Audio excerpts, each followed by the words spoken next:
Hi everyone, welcome back to my little corner of the internet. And today we're gonna be talking about the penguin. Hooray!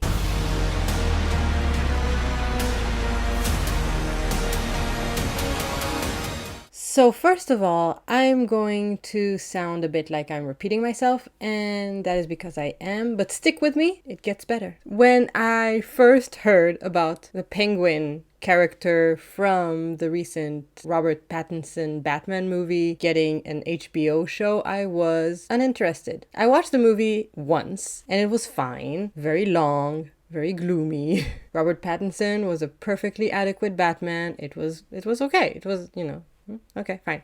But then I decided to give the show a shot anyway, because I want to say I didn't have anything to watch, but I was watching Agatha All Along at the same time. So I think it's because I watched the first episodes of Agatha All Along that I was like, you know what, I'll give the penguin a shot. And I'm glad I did, because the first episode was really, really good. So I stuck with it, and overall, it was really, really good. I watched it basically in tandem with Agatha All Along. Basically the weekend I was watching one episode of that and one episode of that.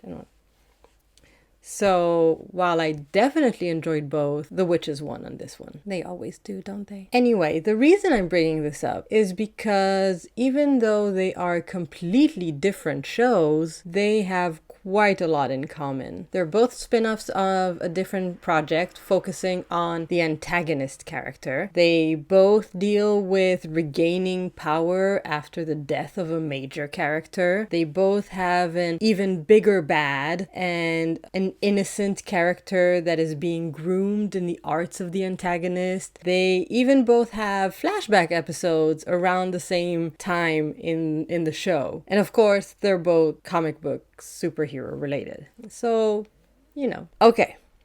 First of all, as usual, I'll give my overall thoughts for those of you who haven't watched it.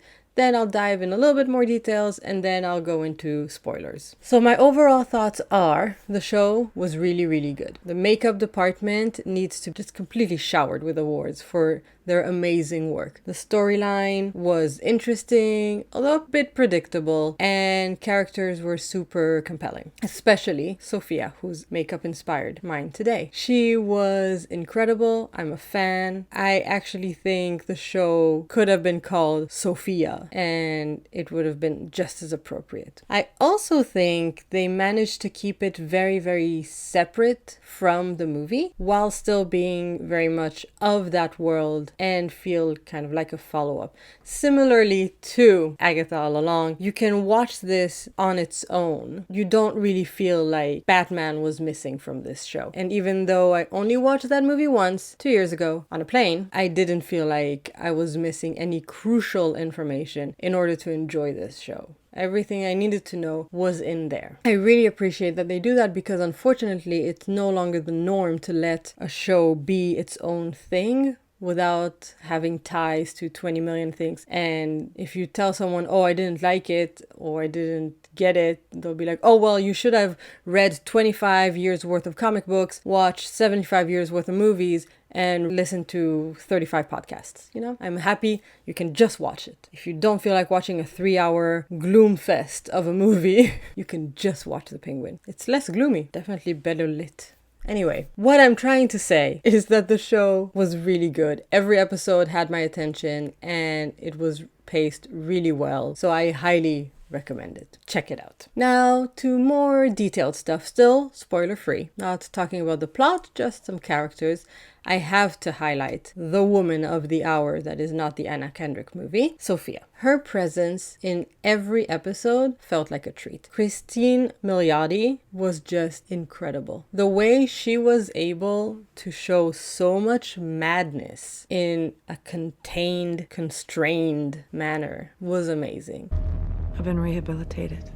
I did find it funny that at a certain point it felt like she was changing outfits after every single scene, pretty much. I guess, after 10 years of wearing insane asylum uniform, you kind of just want to wear everything. So good for her. But it was, towards the end, it was getting a bit I don't want to say excessive because I enjoyed it, but a lot. Her character arc in general was really interesting to watch, to experience. I'll dive in deeper about that in the spoilers, but just her whole story was delight to watch. I didn't want to say a joy because it's not joyful in any way. She makes the damn show, and it wouldn't be nearly as good without her and without Christine Milioti playing Sophia specifically. Then we have our innocent character, Victor. From episode 1, you really feel for the guy. He makes you care about him. He seemed so out of place, wrong time, shit luck. You kind of just want to hold him and tell him it'll be okay. He got himself in such a precarious situation. Honestly, his story has only two ways of going in terms of his character, like sink or swim. It was interesting to watch, and you're kind of slightly holding your breath,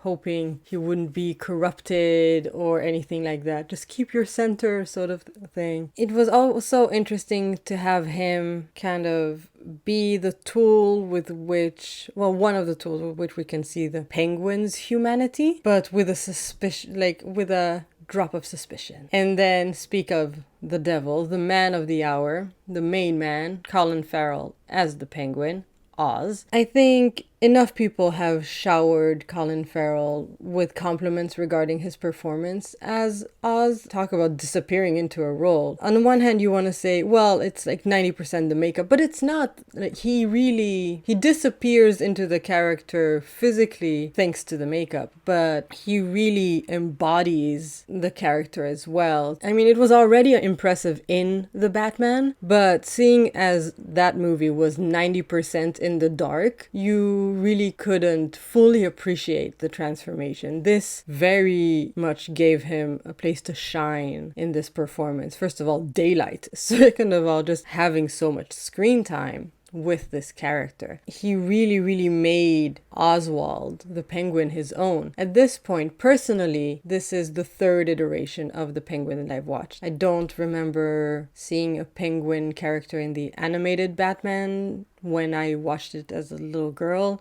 Never really followed it. So, we have the Danny DeVito, Tim Burton, Oswald from Batman Returns. And then there's the TV show Gotham, that version of the Penguin, which I watched a little bit of. And then we have Colin Farrell. Putting the TV show Oswald to the side, because I think I've seen him in like 3 episodes. He didn't leave much of an impact. The Danny DeVito and Colin Farrell one are it's kind of like how Jack Nicholson's Joker and Heath Ledger's Joker. You can't really say one is better than the other because they're completely different and they bring a completely different energy to that role. So it's really fun that you can get both takes, and it's a completely legitimate, amazing take. Okay, to talk more about like plot points and stuff, we're gonna have to dive into spoilers, so you have been warned. I want to circle back to Sophia because, like I said, her character arc was really interesting. I say an arc, but it was basically a circle. She went back to where she started. Quite tragic, really. I don't know if I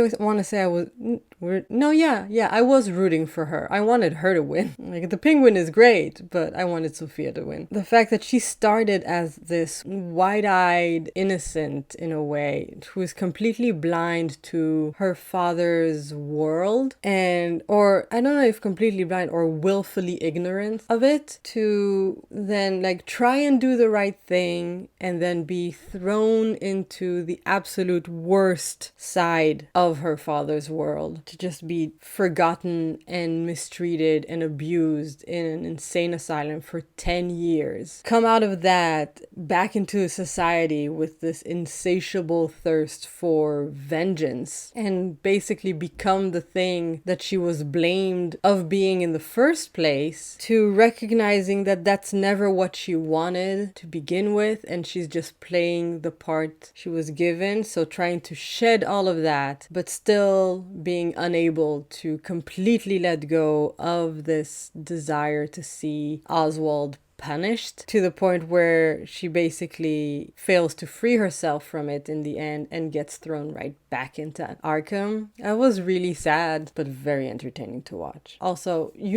she's the main character because she's the one that got the Nirvana cover for, her final scenes. So that's how it works, right? Those are the rules. So yes, I was just blown away, fascinated. She was the best part, hands down. And yeah, like I said regarding Victor, he only had two paths, sink or swim. It was either he will step up and allow the influence of Oswald to take hold to the point where he would betray Oswald, or he will regain his good heart and die. Those were kind of the two options that he had, and unfortunately, he died. So it was really sad, but also because it felt very obvious at a certain point that this is where it was heading to, I wasn't as affected as I thought I would be. Because in the beginning, he very much was like the puppy in the movie. You know, you want to protect him.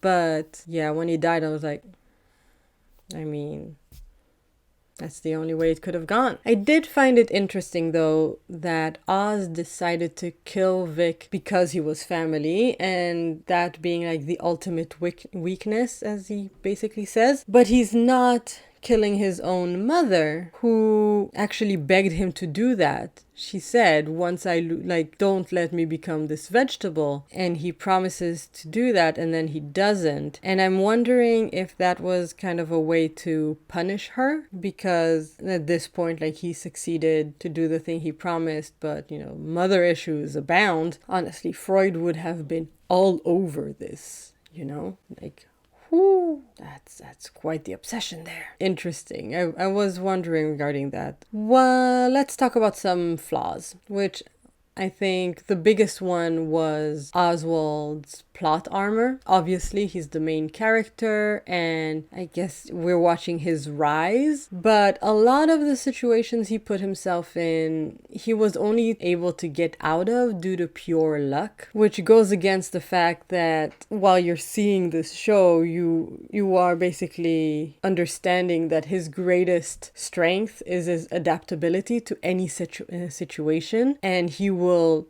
throw anybody under the bus in order to get ahead. But I think that in a lot of those situations that were supposed to teach us that, he wouldn't have been able to get out of unless there was that Deus Ex Machina sort of situation that happened. I think the biggest one you can point to is when he and Sophia were about to get shot by the Maronis. If Victor hadn't come back, they would have died. He wouldn't have been able to flip this around. So maybe he's not as adaptable as we are made to think. And I'm wondering if that will play a role in whatever story comes next. What do you think? I mean, I heard that Colin Farrell is like, I don't want to do this character anymore ever again. I'm done.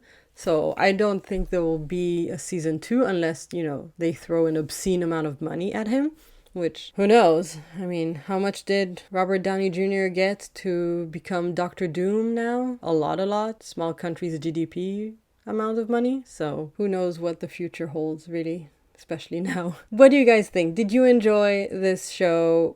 Who was your favorite character? Would you like to see a season 2? Or would you like to see a different spin-off of a different character? Would you like to see a Sophia-centric spin-off? Or a different character from The Batman, a different show, a Batman 2. Let me know anything and everything in the comments below. And as always, thank you so very much for watching.